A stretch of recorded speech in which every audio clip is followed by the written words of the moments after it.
This is SelfWork, and I'm Dr. Margaret Rutherford. At SelfWork, we'll discuss psychological and emotional issues common in today's world and what to do about them. I'm Dr. Margaret, and SelfWork is a podcast dedicated to you taking just a few minutes today for your own self-work. Hi, and welcome back to SelfWork. I'm Dr. Margaret Rutherford, and I'm so glad you're here. I have a guest host today who I'm about to introduce you to, but first, let's hear from one of our proud sponsors.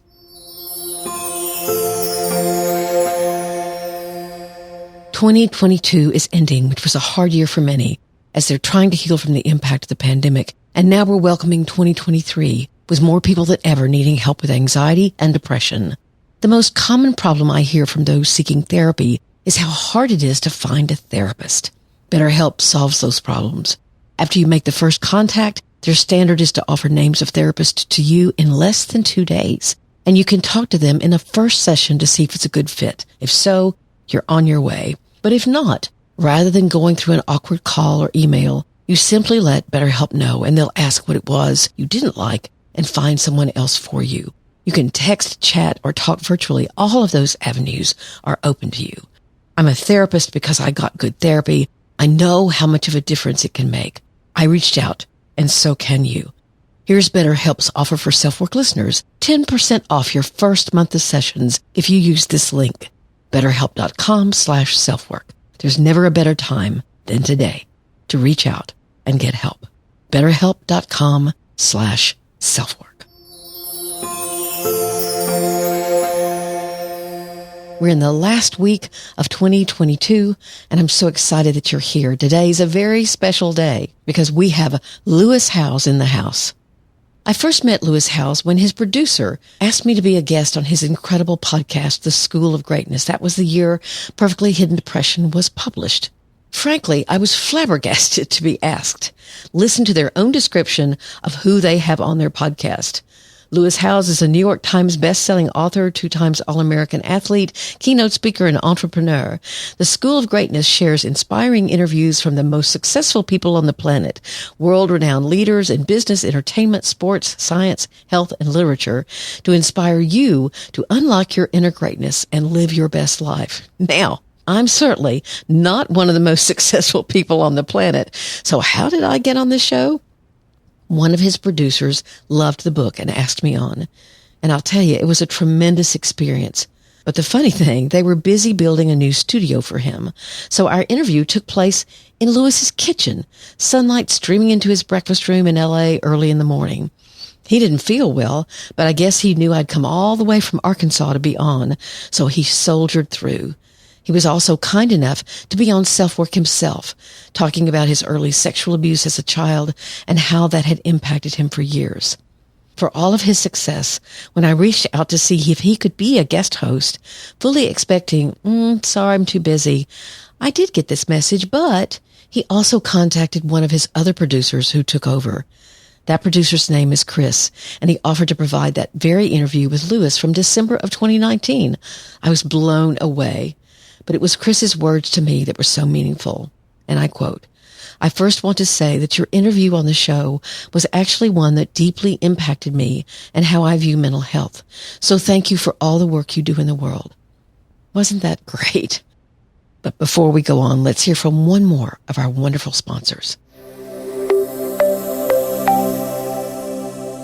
When life gets busier with what can at times seem overwhelming, you want to have as many coping mechanisms at your fingertips as you can. For me, Ozark Mountain Medicine's CBD products are the best way I've found to soothe my own aching muscles. Instead of only one form of CBD, there are 16 varieties in OMM's products. Simply knowing I can reach for it gives me relief. What's most important is that it works. I've been told at least 3 times in my lifetime that I needed to be assessed for back surgery. And 3 times I've kept walking, getting massage, and steadfastly using this product. You can take it orally in tincture form or a calming salve, which is what I prefer. That's also available. And there are other benefits of taking such a high-quality CBD, including immune support, increased relaxation, reduced anxiety, and improved sleep. So here's Ozark Mountain's fabulous offer for SelfWork listeners. All you have to do is use this promo link, ozarkmountainmedicine.com/selfwork. and you'll receive 10% off your order. I never suggest a product to you that I haven't used myself, and I reap this one's benefits each and every day. Again, that code is ozarkmountainmedicine.com/selfwork. Sometimes the best solutions are right under your nose, so try a bit of Ozark Mountain Medicine CBD and see for yourself. So welcome back. You're going to hear the first half of my interview with Lewis. I'd studiously prepared for this interview, reading one of Lewis's own books, The Mask of Masculinity, feeling quite certain that we'd talk about masks since Perfectly Hidden Depression is all about that. But he quite candidly told me he hadn't read the book. What I didn't know was what a wild ride I was about to have. Listen in as I hang onto my seat and my brain and answer the questions that simply came to him. It was a lot of fun.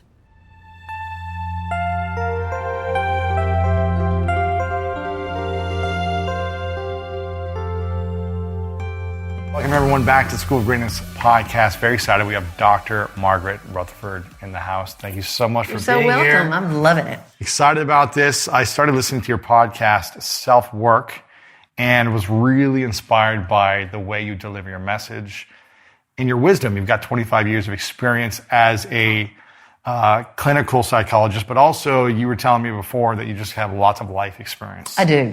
So can you share? I'm not sure some of the people that know me would call me wise. I don't know if I trust people who've never been through adversity. Yeah.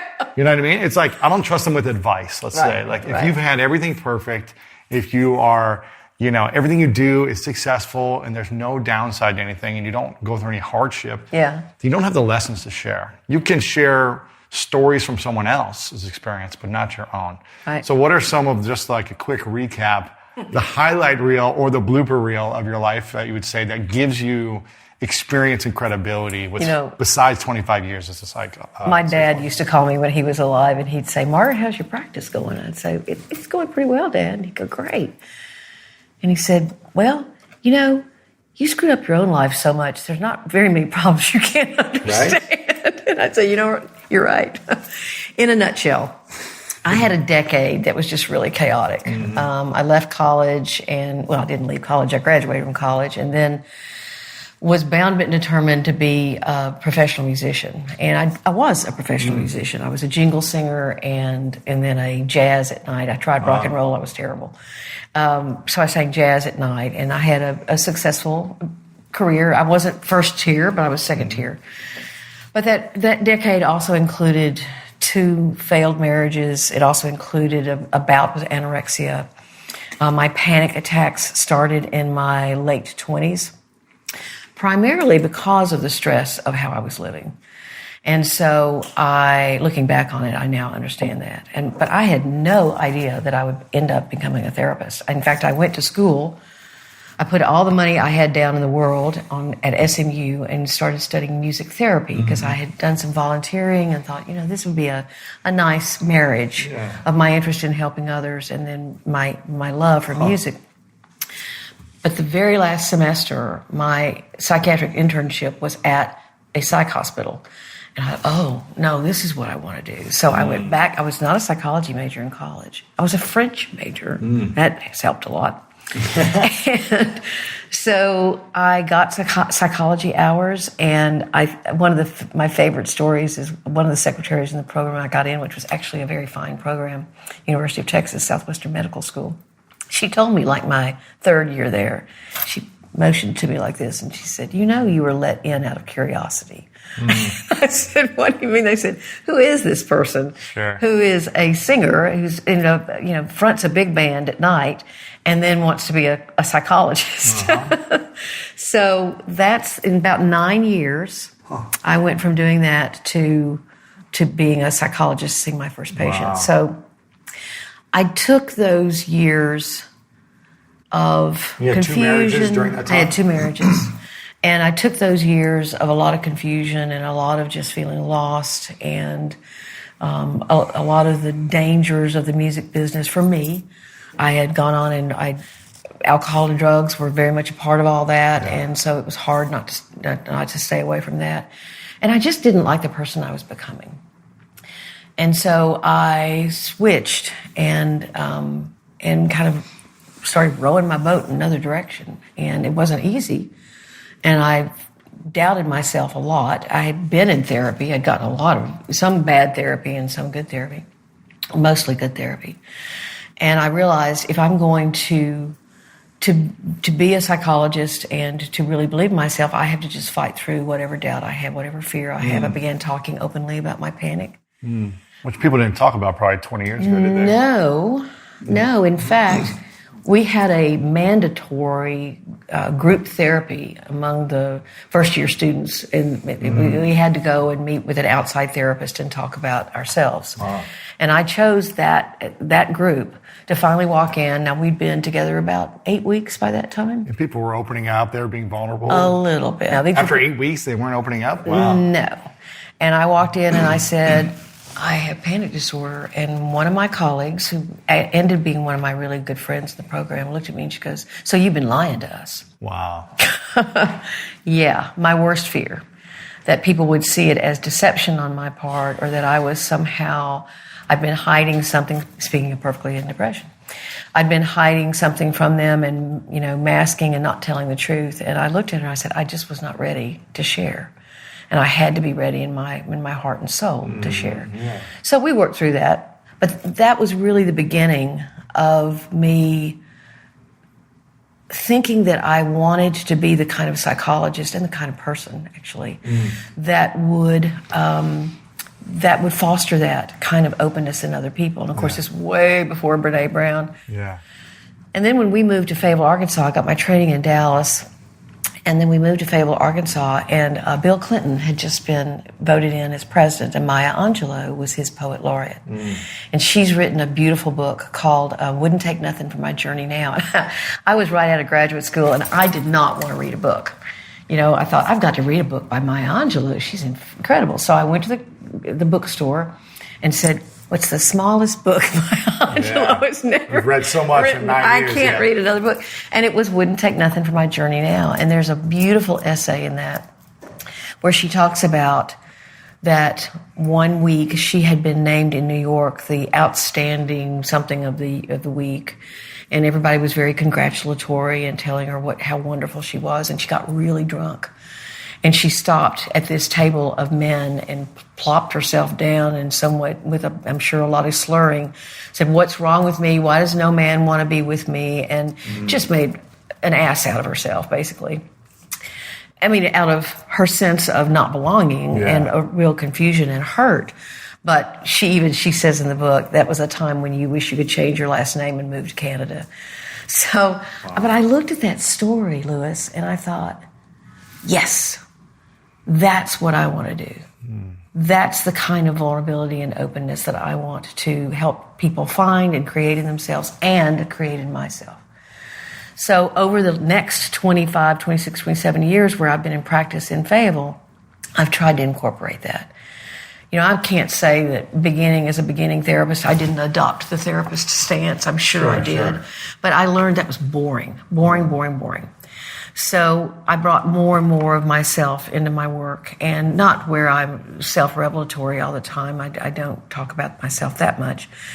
But I try to find a way of getting at that place where people have the most shame and where they're holding a lot of shame. And get them to share their shame. Exactly. Because when we hold on to our shame, what happens? We continue our bad behavior. I thought shame for a long time. I grew up in a family where if you felt guilty for something, that was the worst punishment you could have. That look of disappointment in your parents' eyes. Right. And so I thought shame was helpful. I thought it was the same as a good conscience. But then I had a supervisor in Dallas. His name was Robert Beavers. He was swanky, Texan, boots and the whole bit. And I didn't like him actually very much, but I listened to him. And he said, shame is a helpful behavior if it lasts for 10 seconds and it leads to a change. And so I thought, okay, I didn't agree with him, but as I've learned through the years, you shame yourself for something, and instead of it being a motivation for you to stop doing something, you already then say, I'm a horrible person I've drug all this shame around. I've got all these secrets. I don't deserve anything. And so why not take another drink, or why not gamble, or why not have another affair, or why not whatever it happens to be. I'm already a bad person. I'm already a bad person. I've already screwed everything up. And so I'll keep one more secret, and I'll have one more shameful thing that I'm carrying around now. Someone said, or multiple people have said, you're only as sick as your secrets. Yeah. Is it the same thing? You're only as sick as your shame? I think that's apt. Because if we hold on to shame more, we continue to beat ourselves up. We don't believe we're worthy of something, love, or a career opportunity, or people liking us. Is that right? Right. So it doesn't do good for the world if we hold on to shame. Exactly. And people will argue with me about this, and have. I said, you're talking about not having any remorse or not feeling bad for what you did. That's not what I'm talking about. I'm talking about holding on to it. I feel remorse about the divorces. I hurt the people I married, and they hurt me. But I don't feel good about that. I've hurt people along the way. I don't just forget that and say, well, that didn't matter. I was young, or there was some justification for that. You realize it matters, but you're not going to hold on to it to affect your happiness now. I'm trying to live in today rather than the past. And so you can learn from it and then have it be motivation for you to try not to do it. But at the same time, if it governs your present, and if you're missing out on being with someone in the moment, either your spouse or your children or whatever, because you can't let go of that, it's a huge part of perfectly hidden depression. It's a huge part of being comfortable with vulnerability. What happens to us when we hold on to multiple things from the past? Oh my gosh. Secrets, shame, upset, hurt, frustration, regret. What happens to our life in the present? You know, there's a quote, we were talking before the interview about an author named Terrence Real, who wrote the book, I Don't Want to Talk About It, back in 1998. And I've quoted him because I love this quote. It's simple. He says, if you don't feel it, you live it. And what he means by that is, if you don't allow yourself to connect with something, be it anger, be it fear, be it shame, be it disappointment, whatever, then you are going to live that out. And you may not recognize that you are, but you're going to take that into your behavior today. And it may do it more covertly than overtly. I've had people as patients, both men and women actually, who've said, you mean that something that happened to me, or I did, or I said, or was done to me back when I was 8 or 9 or 10 or 3 affects me now? That doesn't make any sense to me. I mean, I'm from Arkansas. People just kind of want to, the facts are the facts. And I'll say to them, yeah, and I'll start pointing out how there's a pattern that you can trace in their behavior. And they're just wide-eyed. And when it's shame that is part of that pattern, they go, maybe or maybe not, if they may or may not cry, but there is a sense of recognition of, oh, I'm arguing with my wife because when she criticizes me, what I really hear is the voice of my stepfather. When I have to work until 8 o'clock at night because I have to be the best person at my job, I'm really hearing the voice of my mother, who said, you're never going to amount to anything. You're just dirt. You are carrying that around with you. And it is very much affecting your actions in the moment. And that's what you want to begin to undo to the best of your ability. Yeah. What would you say, in the 25 years of work that you've been doing with intimate therapy sessions, are the 3 or 4 common things you see, the common challenges or problems that people have with themselves or with the situation they're in? I'm assuming a lot of couples. But what's the common thing? Is it anxiety, stress? Is it shame? What are they lacking? What are they needing? And what's the common theme that most people have? A challenge in relationship? That's an interesting question. Because I moved to a relatively small town, I did my dissertation on pseudo-seizures, which are seizures that don't have abnormal EEG activity. They're more psychological in nature. But I would have starved to death if I had moved to Fayetteville, Arkansas, and made my expertise in pseudoseizures. Sure. Just not that many of them. So I've had a fairly general practice where I've seen men and women and couples, and for depression and anxiety and PTSD. I don't do learning disabilities. There's things I don't do. But when you say the common things, that's a really interesting question. I don't know if I've ever been asked it. That's why you're on the School of Greatness. I think like that the common traits, like why they all come in. Is there like one thing of the core of why everyone comes in, or is looking for answers, or looking for support, or a few things? I think that they are searching. I think they're searching. And some people want to come in because they think a therapist is going to provide answers, and we don't provide answers. What we do is try to help the person see what they are feeling, but what they're not feeling, what they're saying, but what they're not saying.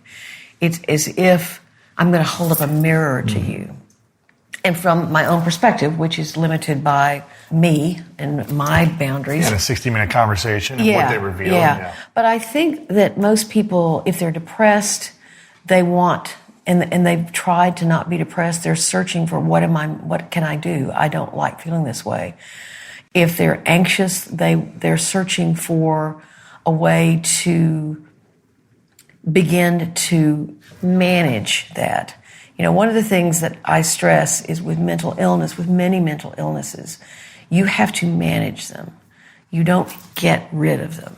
You manage them, especially chronic mental illness. Now, if you have an acute mental illness where, let's say, you know, your mother died suddenly and you got very depressed, that probably has a beginning, a middle, and an end. However, you still have to live with the fact that your mother died. Mm-hmm. So you can have those emotions for the rest of your life. Yes. So there's some, I think in graduate school, I was told that therapists are agents of change. And so I think if there's a common thread, and of course different therapists have different techniques of how they think that change is best created, but when you want to be welcomed like family, choose Lowe's Hotels. Whether your visit is for work or for play, a weekend trip to the city or beach getaway, you can count on Lowe's Hotels to go above and beyond to make your vacation feel effortless. No matter the destination, your comfort is their priority, so that from the moment you arrive, you feel at home. Lowe's Hotels will treat you like family, and Lowe's loves families. From connecting rooms and complimentary cribs to pool toys and games, you'll create lasting family memories during your stay. And families includes pets too. They even get their own room service menu. With Lowe's Hotels Chat Your Service offering, you can get anything you need right at your fingertips. Just chat your service via text message to the front desk. Whether you need a restaurant reservation or the AC turned up, more hangers or extra shampoo, they've got you covered. For reservations or more information about Lowe's Hotels, visit loweshotels.com. That's LOEWS hotels.com. I think it is through connection. I think that it is through having a relationship with somebody that has your best interest, that really truly cares about you, and that you can begin to let down these psychological defenses that you have and begin to look at your vulnerability, begin to look at things that you have not figured out before, and that are, you used the term intimate a few minutes ago, that truly feel intimate in a safe way, in an appropriate way, where you can display what perhaps you've never been able to in other relationships. Yeah. You know, there is so much more abuse than people realize. And people are valiant. I mean, they come up with strategies. That's what Perfectly Hidden Depression is all about. They come up with these strategies to handle whatever's happened to them. You had certainly some experiences early on that it took you quite a while to be able to say, I've got to look at this. Yeah. I myself was a spoiled, rotten child who was also kind of ill. I had some neurological problems, and my mother was very, very smothering. And so I developed some behaviors that were, in my adulthood, pretty destructive. And so I think when you're searching and you're willing to be in a relationship with someone that is trying to help you discover those answers, and you are trying to be open, then whether or not it's depression or anxiety or PTSD or an eating disorder or whatever it is, you begin to figure out what's underneath what the problem looks like. What's underneath usually? A metaphor I often use is that, I'll take me as an example again, because I never said no. That's why, that was a reaction from my mother. And I was very rebellious. I wouldn't let people help me. And so my rebellion, and that part of me that I believed was strong and independent, and I didn't need anybody because I'd get smothered if I needed it. I'd let anybody know that I needed them. And so you can think of a rock, and you're stepping on a rock every day, and I stepped on that independent rock every day, and I loved it. That's my strategy. That's my strength. Well, guess what? If you turn that rock over, it's got little worms in there, and it's wet, and it's kind of icky, and that's where that comes from. And I had to understand how vulnerable I felt, some of my anger, some of my sense of being encroached upon and intruded upon and enmeshed with my mom. That, as an adult, I had a lot to do with allowing that as well. I'm not going to blame it on her. So I think you have to let yourself see both sides. You can count something as a strength, and it often is a strength, but the other, that you flip that coin over, and it is a vulnerability. So therapy, I think, and what is a very long-winded answer to your question, is that people are searching for things that they don't see yet that are underneath the things they're doing that they like or that they're proud of or that they see happening, and they don't quite understand what's the underpinning of it. So I'm helping people find the underpinnings of why they are who they are and how they make the choices they make. Yeah. It seems like everyone is talking about mental illness, anxiety, depression, stress, overwhelm, judgment, insecurities, body challenges. It seems like it's everywhere. Everyone's talking about it. Is what I feel like, right? That's what it seems like. It's probably not happening everywhere. But what is mental illness? And do we all have some type of mental illness? I think we all have emotional and mental challenges. You can't, because for one thing, there's the whole conscious, unconscious thing, which is about there are things I'm aware of, and then there are things that I'm not aware of that are provoking or causing my behavior.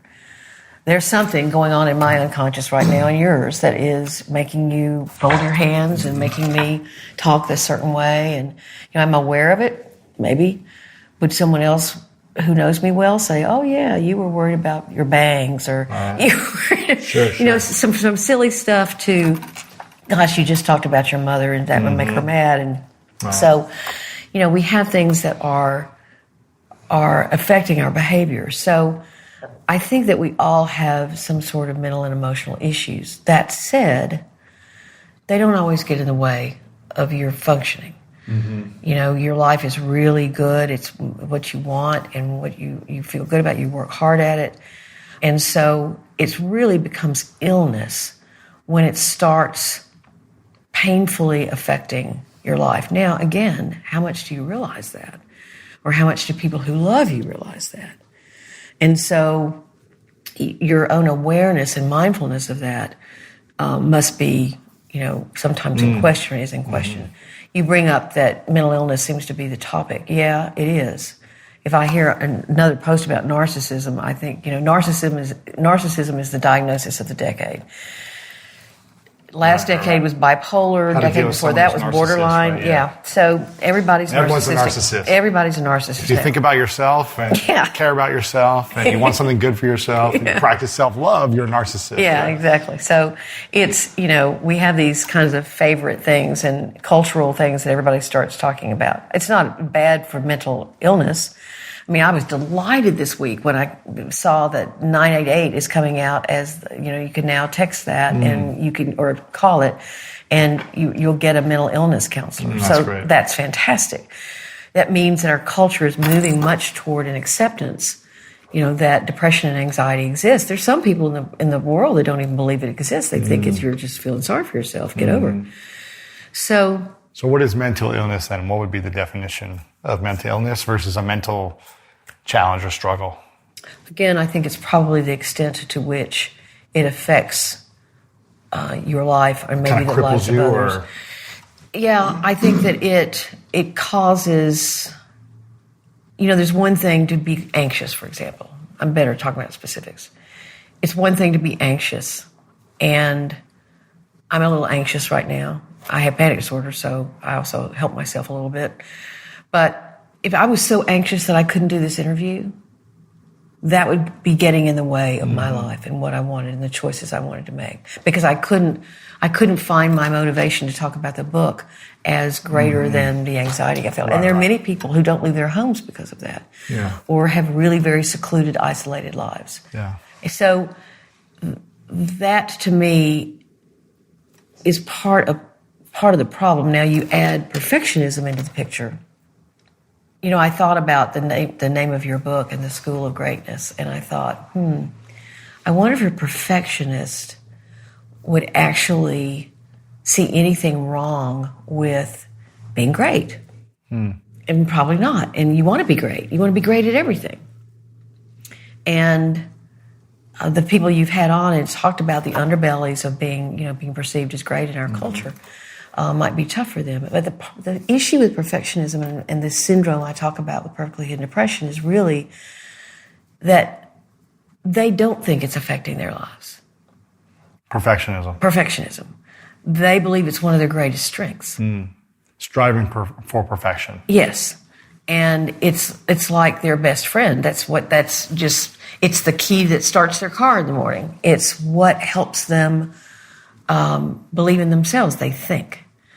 And so, but what I found out when I started writing about it, and we can talk about that in a second, but is that they had no clue of the impact that it was having, the painful impact it was having on their actual vitality, their actual fulfillment in life, because they're on this treadmill constantly. Either of their own making or believing that others need to be perfect, or what's called socially oriented perfectionism, which is about trying to meet the expectations of others constantly. So are people that strive for perfection more likely to have panic attacks and more stressed out or more depressed than people that aren't striving for perfection? The people I write about in this book would never tell you they're depressed. Right. They have success, they're happy, they have... In fact, they don't fit criteria for depression. If you look at the criteria for clinical depression, they don't fit it. And that's one of the dangerous things about it. Now, do they look anxious? To a certain extent. They will worry and be anxious, but they have a little bit of trouble with anybody knowing that they're that worried. Sure. Because they want to look perfect then. Exactly. And so, but they can have anxiety disorders, often co-occur with perfectionism because it just sort of goes with the flow. OCD and generalized anxiety disorder, eating disorders, which are all about control. They're not really about food. They're about Body control and dysfunction. self-esteem. Yeah. So that's the problem with perfectionism. And it's sort of it's called a characteristic or a character trait. Perfectionism is a character trait. But it's a character trait when it, again, not modulated well, can very unknowingly and stealthily, is that a word? Stealthily? Sure. That's a good word.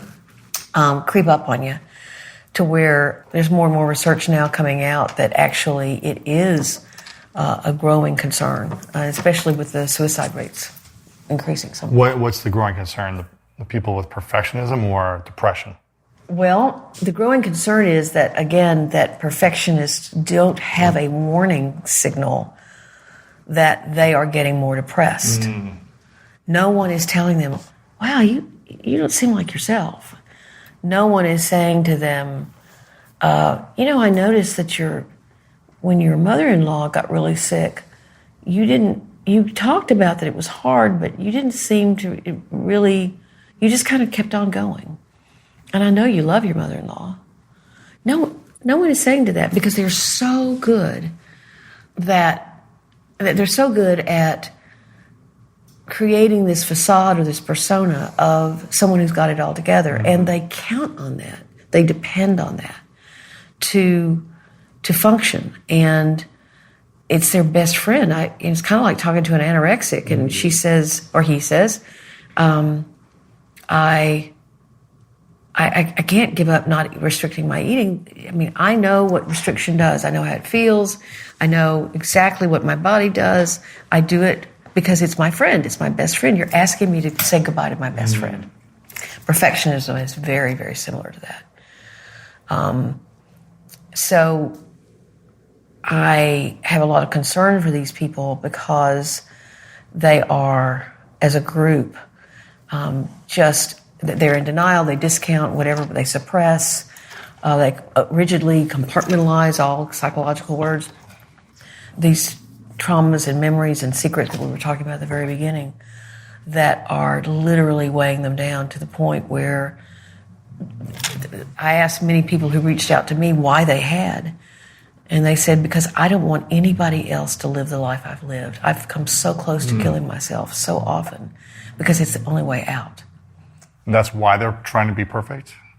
Or No, they have adopted.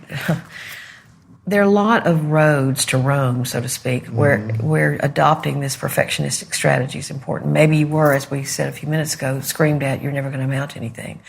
Maybe you had to become a pseudo-adult in your family because your mother was alcoholic, and maybe you were very enmeshed and you had to be the star of your family and do everything extremely well because it pleased your mother so much and she was so proud of you. Whatever. Maybe you're male, as you talk about in the masks of masculinity. So maybe you just grew up in a home where they said, we don't talk about being angry. We don't talk about being afraid. That's not acceptable. And that's being kind, or they're told to go to their room until they can be happy. So these people have gotten messages that whatever's troubling them, that they need to shove in a box and put that box in a closet and leave it there. Well, that's a problem. Yeah. Because that's not healthy. Your closet gets too full. Yeah. And what people said was that why they are talking about it is because they fear that either they will end their lives or these people that are struggling with it will end their lives. And there's good research now to show that that's true. Yeah.